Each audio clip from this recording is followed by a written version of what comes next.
what's up everyone? So those of you that seen my post in my Facebook group, on my Instagram, or on my community tab here on YouTube know that I went ahead and picked up the new Scx24 Gladiator, and this thing looks pretty sweet. I figure I'll go over a few things that are new on the Scx24 because this is the first one I've got with the V2 electronics. So yeah, first, the transmitter is different, and I noticed channel 3 actually controls the lights now. There's a light here indicating whether or not the battery in the rig is dead. I'll have to see if that actually works. And then here's the original transmitter for those that don't know. So that one doesn't have any throttle trim or anything. They've added throttle trim on here, which is nice. So yeah, that's it for that. The charger's different too. This is the charger now, and this old nasty looking one is the original. I've had it sitting here since the very first deadbolt. So yeah, this is actually my original charger, and it does still work, but again, this one has issues. So I just charged this battery, which is not the one that come in the Jeep. The one in the Jeep I also charged using the charger that comes with it. And check out the balance here. So it only charged 8.3, and then there's the cells. It does not balance completely. So yeah, it's the same story with the battery inside of here. Just to prove that, I'll plug it in right now, and you'll see 8.2, and it's not balanced.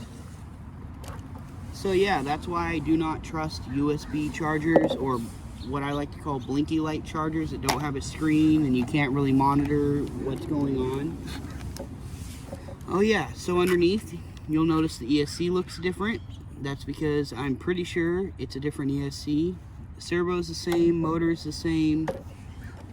This wheelbase though, I brought a couple other rigs out so we can compare the wheelbases.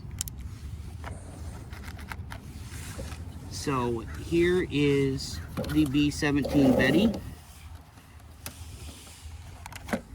and here is the Gladiator. Let me tilt the camera a little bit. So you can see there's actually quite a bit of a difference in the wheelbase. Now this has the original Jeep wheelbase, and again, it's quite a bit longer. You can see the links are also longer than deadbolt links because the Betty here uses deadbolt links. So yeah, I have a feeling that's going to perform great. I love the accessories that come with it, especially being these, I'm pretty sure are usable, but I don't know how much they're going to help being the size of them. Maybe with smaller tires, they are a little bit of a pain to get off.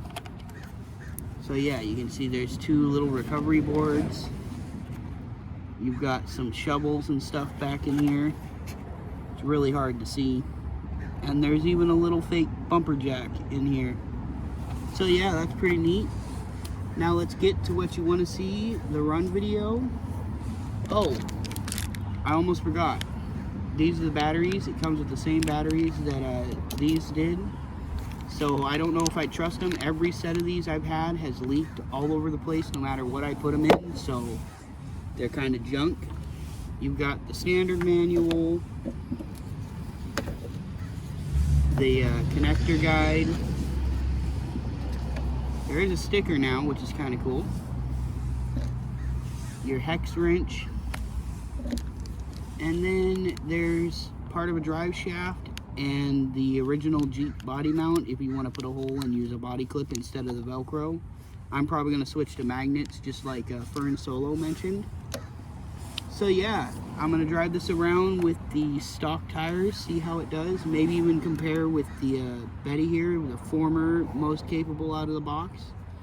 It's not box stock anymore, but the only parts on here are aluminum, and then there's some tiny brass hexes in here, so it's not a whole lot heavier than a stock rig.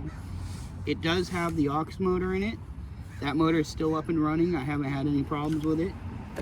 So yeah, let's get to the run video. What you've been waiting for, let's see how the Jeep Gladiator performs. The ESC does feel a lot smoother than the original, that's for sure. Oh, she's top heavy.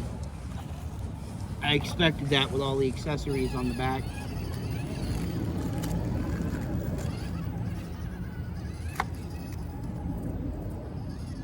The springs are definitely a bit stiffer too to compensate for that weight on the back of it.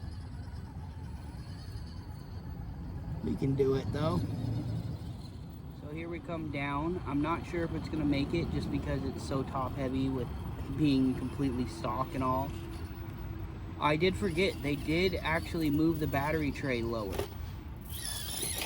So that mod a while ago I did where I lowered the battery tray down into the chassis rails, that's how it's set up on this, which is pretty cool. So here's a better view of that.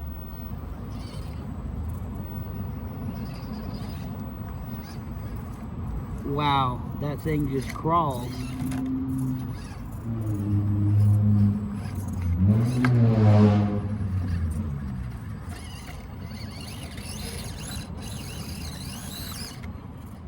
Nice.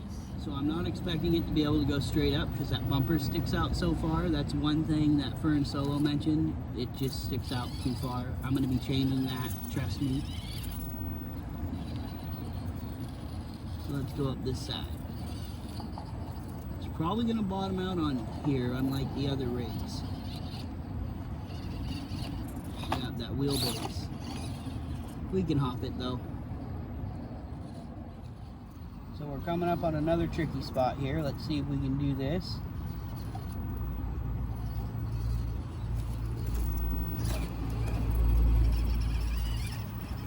Oh no, the back got caught.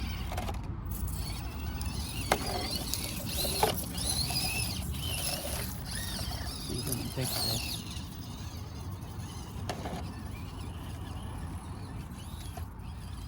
So far, I'm really digging it. The long wheelbase definitely helps a ton with climbing. As I've mentioned in the past, that's why I had lengthened my deadbolt a while ago. Back when it was still a deadbolt.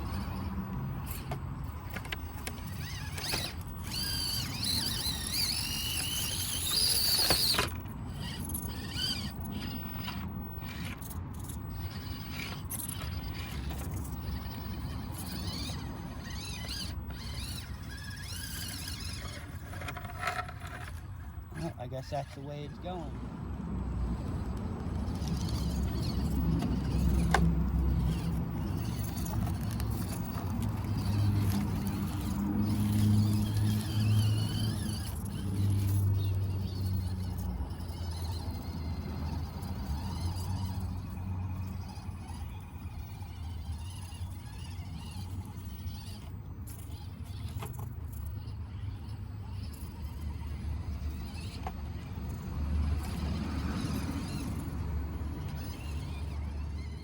Coming up on some harder spots. This is going to be a little tricky with a long wheelbase, but I think we got it.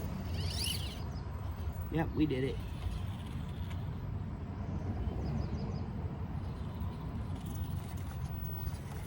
Definitely fun to drive. Quite the challenge with no weight low on this thing. But it climbs so much better than normal Scx24s with the standard wheelbase. Now, here's where the Nitto tires really suck. They've gotten wet and they have a little bit of mud on them. We all know this hill isn't too hard to do, but they just are not going to get the grip without flooring it. There it goes.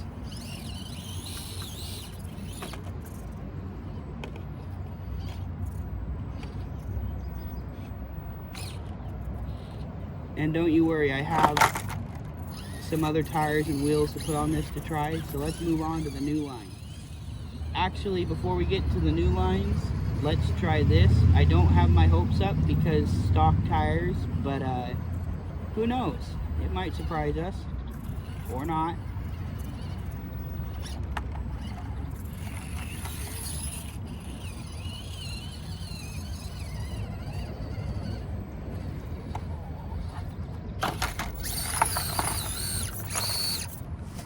Nope. So let's move on to the new line. So here's the beginning of the new line right here. I added some rocks between all of these. You gotta kind of work your way through here.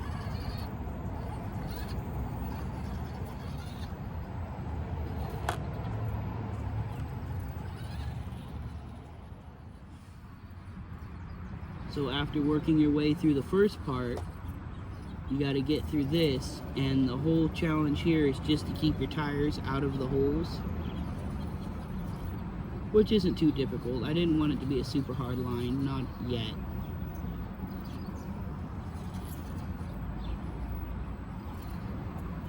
And then you've got this tricky spot, which is definitely a spot you can bottom out on and get stuck. But as long as you keep your tires in the right spot, you should be fine.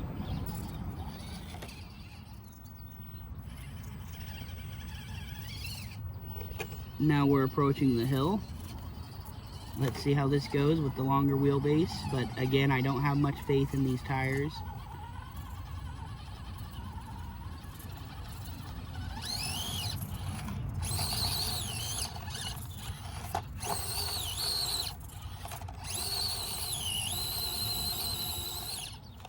Attempt number 2.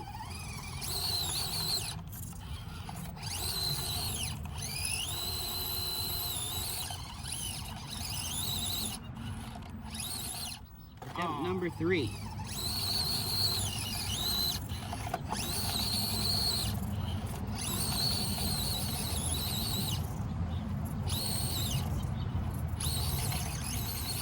Come on.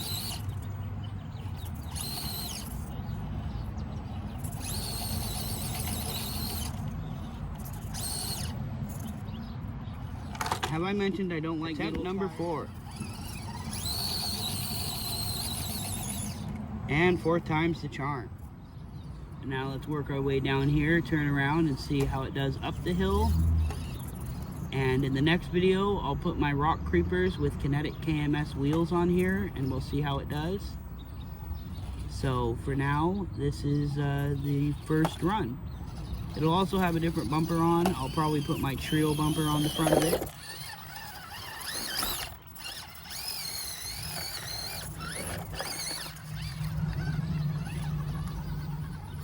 Let's see, can I pull this off? Tires are pretty coated in mud now.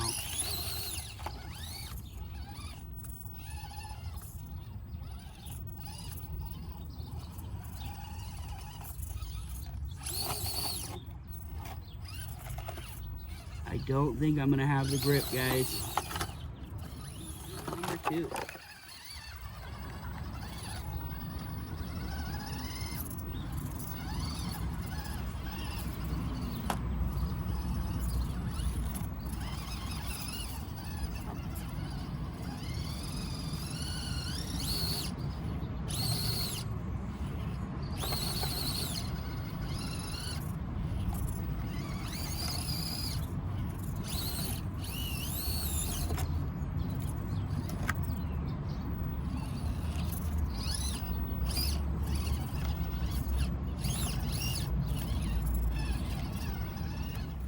Okay, attempt number 3. See if we can get up this spot. No, I don't think so. So let's go around this way. This is the last try, and then I guess that'll be the end of the video. So if you enjoyed the video, be sure to give it a like. It really helps out, as well as subscribe if you haven't yet. It really helps the channel out, and subscribing is free. And hit that bell icon to turn on all notifications so you're notified of whenever I post. I'll talk to y'all in the next one. TTFN.